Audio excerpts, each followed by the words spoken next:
Imagine a real estate market where almost no one is building new product, space is practically sold out, yet somehow landlords can't raise the rent, Right. and practically no one is buying buildings. Yeah.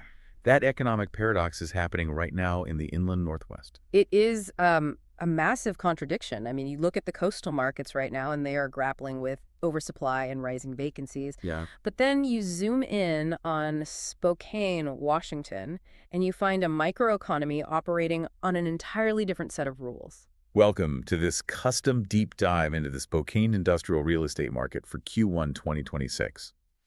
For you listening, we've pulled together an incredibly specific, hyper-local set of data today. We really have. This entire analysis is drawn from the latest CoStar capital markets data and the Q1 2026 research brief prepared by Eric Peterson. He's a broker at ACTIV8 Real Estate. Get real estate, right? And if you are looking to move capital or adjust your portfolio in this region, you'll definitely want his direct line handy. It's 509-903-9077.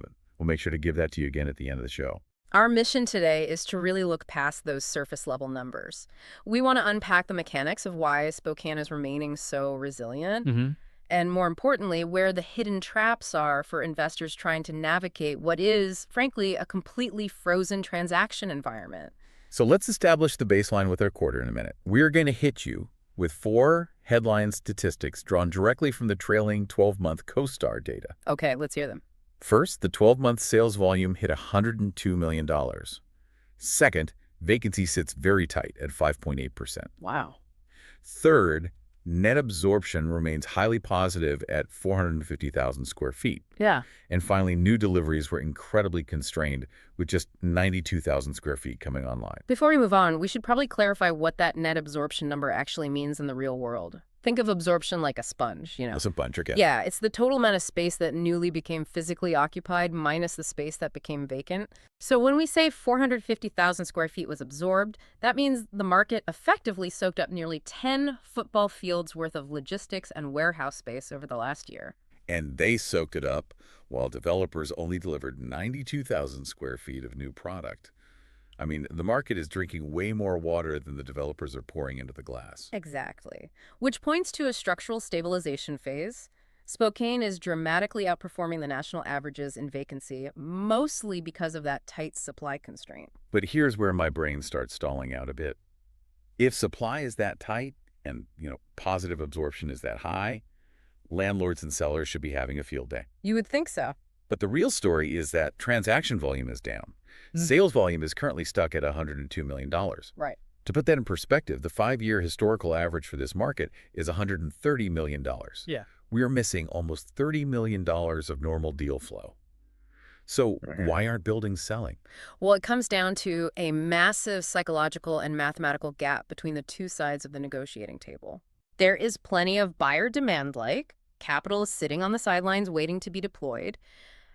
But deal flow is completely paralyzed. Why? Because the buyers, specifically the ones who have to source debt in today's capital markets, are underwriting deals requiring an 8% or higher cap rate just to make the math work and appease their investors. Let's do a quick Eli 5 explain. I'm 5 for the folks listening who might be newer to the commercial side. Sure.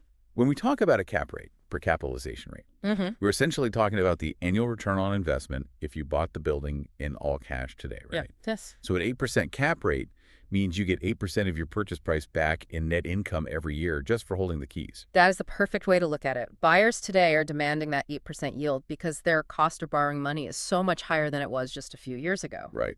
But the sellers are looking backward. They are stubbornly anchored to the peak pricing expectations of 2022 and 2023, back when money was basically free and buyers were accepting 5% or 6% yields. I always think of this like selling a used car.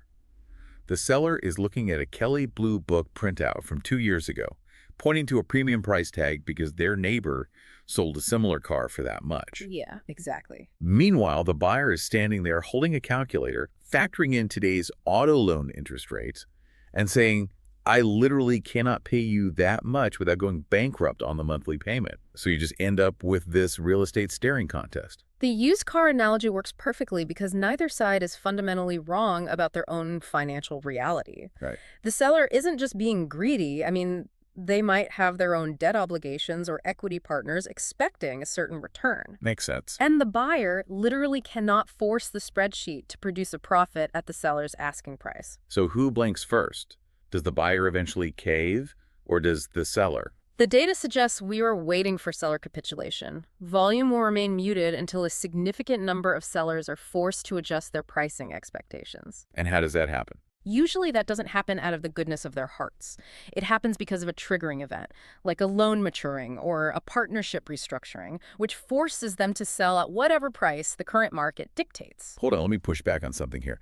If I own a warehouse in Spokane and my vacancy is 5.8%, meaning my building is probably fully leased. Right. Why don't I just jack up the rent to increase my income? If I raise the rent, the building is worth more, and I can bridge that pricing gap with the buyer. That is the logical next step, absolutely. But the data shows it isn't happening.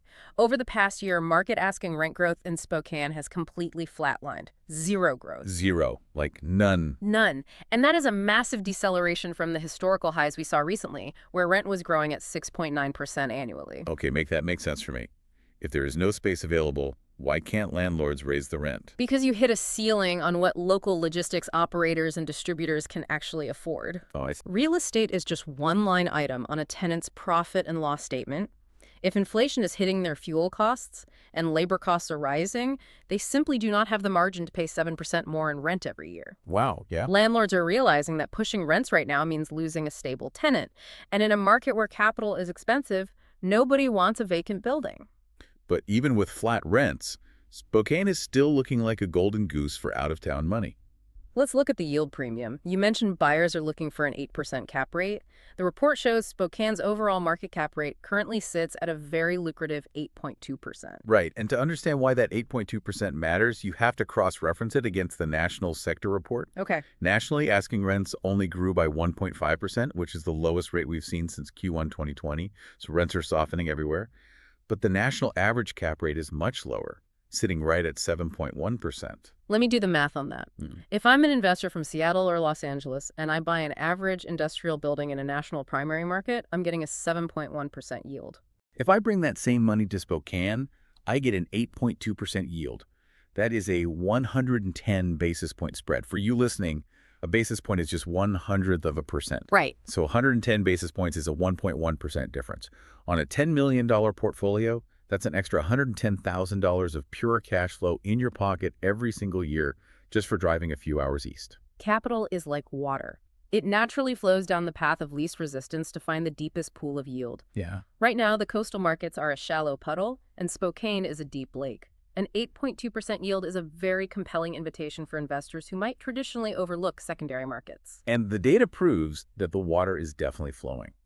Over the past 12 months, a staggering 78% of the sales volume in Spokane came from national buyers. Which is huge. Yeah, compare that to just 19% local buyers and 3% foreign capital. Furthermore, 13.1% of Seattle's outbound rental searches on CoStar are specifically targeting Spokane. The coastal footprint is aggressively migrating inland. They are chasing the yield, and they are chasing the relative affordability of the power grid for modern industrial uses. But wait, if all this out-of-state capital is flooding in, building these modern logistics hubs and fulfillment centers, does the inland Northwest actually have the labor force to support these massive operations? That's a great question. I mean, I can buy a warehouse for a great price, but I still need forklift drivers, floor managers, and logistics coordinators. That tension introduces what economists are calling the silver tsunami.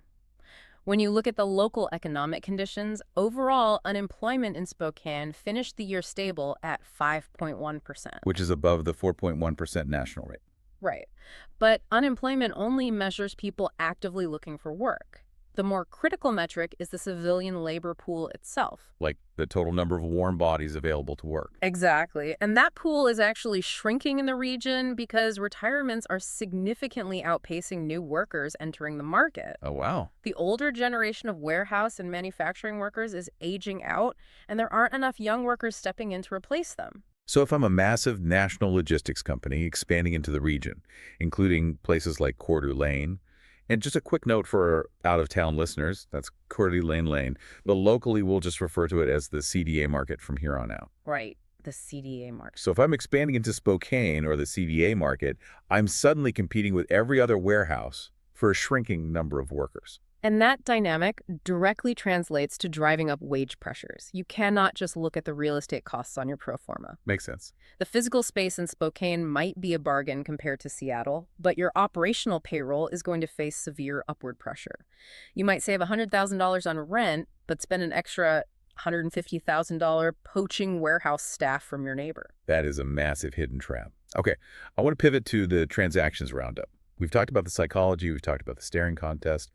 Let's talk about the people who actually blinked. Let's do it. Who bought what, who gave up ground on pricing, and which specific properties traded hands to make up that $102 million in volume. Well, I wish I could give you the juicy gossip, but the CoStar data we are analyzing actually anonymizes the individual players at this aggregate level. Oh, really? Yeah, the specific transaction details, including the exact buyer names, seller names, individual property prices, and specific deal types, are not specified in the report. The data keeps its secrets. It gives us the footprint, but blurs the faces. It does. But the footprint tells us exactly where the market is clearing. We take the broker-reported deals and the CoStar trailing 12-month aggregated data, and we can see the real-world averages. Okay, what are they? Over the past year, the average transaction sale price settled at roughly $97 per square foot, and the average transaction cap rate closed at 7.2%. Let's pause there, because my alarm bells are ringing. We just spent 5 minutes talking about how the market cap rate in Spokane is 8.2%. Right. But you were telling me the deals that actually crossed the finish line closed at an average of 7.2%. Yes. That's a massive 100 basis point disconnect. Right. Why are people accepting lower yields than the market average? This is the bid-ask spread in action. The 8.2% represents the broader market, including older legacy buildings, with asking prices that nobody is willing to pay. I see. Those buildings are sitting on the market, inflating the average.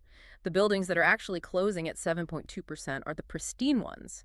They are fully leased, they have strong tenant credit, and they have modern infrastructure. So buyers are willing to accept a slightly lower yield for a significantly lower risk profile. Exactly, a flight to quality. But you really can't understand these transaction averages without looking at the debt that financed them.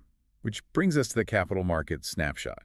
How is the macroeconomic environment dictating these Spokane transactions? Let's look at the baseline constraints. The Federal Reserve held the federal funds rate steady at 3.50% to 3.75%.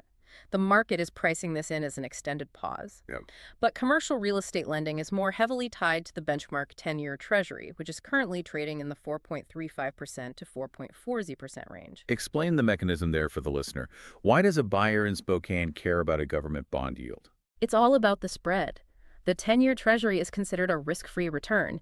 If you can get 4.40% from the U.S. government guaranteed, you need a substantial premium to take on the risk of buying an industrial warehouse with a leaky roof and a tenant who might miss rent. That makes total sense. So, compare that 4.40% Treasury to Spokane's 8.2% market cap rate. You have a massive positive spread of nearly 380 basis points.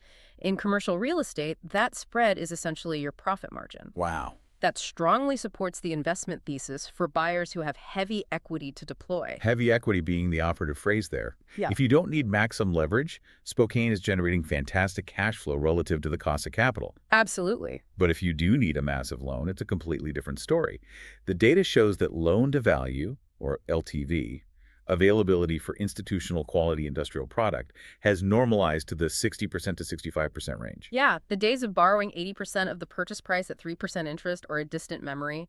Lenders are demanding that buyers put significantly more of their own skin in the game. So if you want to buy a $10 million building, you need to show up with $3.5 to $4 million in cash, not $2 million. Right. And there is a ticking clock in the background of all this debt. Yeah. Nationally, there are $146 billion in CMBS loans maturing in 2026. Explain how this maturity wall is going to force the seller capitulation we talked about earlier. Well, a CMBS loan, or commercial mortgage-backed security, often functions like a massive balloon mortgage. 10 years ago, a landlord bought a building and got a 10-year loan at, say, 4% interest. Okay. They've only been paying the interest for a decade. Now, in 2026, the entire principal balance is due. They have to refinance. Oh, boy. But today, the new loan is going to cost them 7% or 8%. Plus, the lender only wants to give them a 60% LTV instead of the 80% they originally got. So the math completely breaks. They can't afford the new monthly payment, and they don't have the cash to cover the massive down payment difference. Correct. The data shows that well-leased industrial assets with strong cash flow are refinancing fine, albeit at a higher cost. The capital is there for good product. But stressed or vacant assets. They simply won't meet the debt service coverage ratios required by lenders today. The owners of those buildings will be forced to sell, breaking the pricing standoff. Which explains why capital is returning to what the report calls discipline. Buyers aren't just throwing money at anything with a loading dock like they were during the frenzy of 2021. Not at all. Today's buyer is surgical. They're targeting modern power capacity, high clear heights, and proven locations. It is entirely a flight to quality. Speculative, risky bets are off the table. Speaking of different types of real estate bets, I know a lot of the investors listening play in both the industrial and residential sandboxes. How does this industrial tightrope walk compare to the residential or multifamily occupancy and rent benchmarks in Spokane? That is the million-dollar question for portfolio managers, but unfortunately we can't answer it with today's data set. Really? Yeah, the internal occupancy and rent data for multifamily properties are not specified in the report, as the data provided is exclusively focused on the industrial sector. Understood. We will keep our blinders on for industrial then. Let's look ahead to the outlook. We've established that the market is frozen, deliveries have been tiny at 92,000 square feet, vacancy is super tight. Right. But the report lays out some massive forward watch items regarding the local development pipeline that could turn this entire narrative upside down. Let's talk about the West Plains mega project. This is the wild card for the coming years. There is a SEPA application, which is the State Environmental Policy Act review, essentially the massive environmental checklist required for development, filed for a 40-building, 1.24 million square foot industrial park near the airport on the West Plains. 1.24 million square feet. We just established that the trailing 12-month deliveries were 92,000. That means this single project is over 13 times the total new supply we saw last year. It is a staggering amount of space. Now, it's early in its entitlements, with site work only planned through the fall, but it represents a massive potential shift in supply. Yeah. Dropping 1.24 million square feet into the pipeline completely changes the gravity of the West Plains submarket. And it's not just concepts on paper. We have imminent physical deliveries coming online right now. Danes Capital has 3 warehouses in Northeast Spokane Valley delivering this summer in 2026. Yep. Plus, you have the 205,000 square foot King Beverage headquarters coming online in October 2026. So let me ask the obvious question. If we dump all this new square footage into a market with a tight 5.8% vacancy rate, isn't vacancy going to spike dramatically? Are we building our way into an oversupply problem? It is the logical fear, but you have to connect it back to what we discussed about capital discipline and the flight to quality. Okay. These new deliveries, the West Plains project, the Danes Capital warehouses, King Beverage, they represent modern institutional quality builds. We are talking high clear heights, heavy 3-phase power capacity, and efficient truck turning radiuses. Right. This is exactly the type of product that the disciplined national capital is currently hunting for, but historically couldn't find in Spokane. Ah, I see. So it's not just adding to the denominator of empty space. It's supplying a specific premium tier of demand that older, legacy 1980s stock simply cannot satisfy. Exactly. It actually induces demand. National logistics players who previously passed on Spokane because they couldn't find a building with enough amps to run their automation systems will now have a reason to sign a lease. It upgrades the entire profile of the market. We have covered a massive amount of ground today. We started with the pricing stare-downs, unpacked the flat rent anomaly, mapped out the yield-chasing capital, and finished with a massive wave of modern supply hitting the West Plains. As we wrap up, what is the one provocative thought you want to leave the listener to chew on? Well, if we pull all these threads together, it leaves us with a fascinating tension over the next half-decade. We discussed the silver tsunami, retiring the local workforce at an accelerated pace, shrinking the labor pool. Right. This is happening at the exact moment that 1.24 million square feet of new institutional quality industrial space is potentially being approved and built. Wow, yeah. It begs the question, will Spokane's limiting factor over the next 5 years actually be its real estate footprint, or will it be human capital? That is a phenomenal point. It brings us right back to that empty warehouse we imagined at the start. It doesn't matter how beautiful the loading docks are or how heavy the power grid is. If you don't have the workforce to drive the forklifts and manage the logistics, the buildings will be ready, but will the workforce? Thank you so much for breaking down the mechanisms behind the data today. My pleasure. For you listening, navigating a market this nuanced requires a guide who actually knows the terrain. As promised, for a custom market breakdown, contact Eric Peterson at 509-903-9077. Show notes. Spokane Industrial Real Estate Q1 2026. Navigating the pricing standoff. Resilient fundamentals. Spokane's industrial market absorbed 450,000 SF over the past year with a tight 5.8% vacancy rate, significantly outperforming national averages despite macroeconomic headwinds and minimal new deliveries, 92K SF. The yield premium. While local rent growth has entirely flatlined, Spokane boasts an 8.2% market cap rate, offering a massive 110 basis point yield premium over the national average, 7.1%, successfully drawing 78% of its sales volume from yield-chasing national capital. The labor bottleneck. A looming silver tsunami of retiring workers is shrinking the civilian labor pool, threatening to drive up wage pressures and offset real estate savings just as massive new logistics hubs demand more personnel. Turn to discipline the maturity wall. With fixed-rate debt tied to a 4.35%, 4.40% 10-year Treasury and LTVs restricted to 60-65%, buyers are avoiding speculative bets. A looming 146-bay national CMBS maturity wall is expected to force seller capitulation on older assets, impending supply. The West Plains mega project, 1.24 millis SF, and imminent 2026 deliveries from Danes Capital and King Beverage promise to upgrade the market's profile, providing the institutional quality product national buyers require. 0.00 Intro and the Cold Open. Defying national headwinds with the Spokane market paradox. 1.20 quarter in a minute. The headline stats and understanding net absorption. 2.45 The Great Pricing Standoff. The math behind the paralyzing buyer-seller staring contest. 5.0 Flat rents versus premium yields. Exploring the 110 basis point spread over national averages. 7.30 national capital and the silver tsunami. Coeur d'Alene, the shrinking labor pool and wage pressures. 9.50 Transactions Roundup. Anonymized data, the flight to quality, and the bid-ask spread in action. 11.15 Capital Market Snapshot, how the 10-year Treasury, LTV drops, and CMBS maturity walls dictate deals. 14.00 Outlook, mega projects on the West Plains, and how new supply induces demand. 16.00 Outro, the provocative closing thought on real estate footprint versus human capital. 16. Questions. Eric Peterson, 509-903-9077.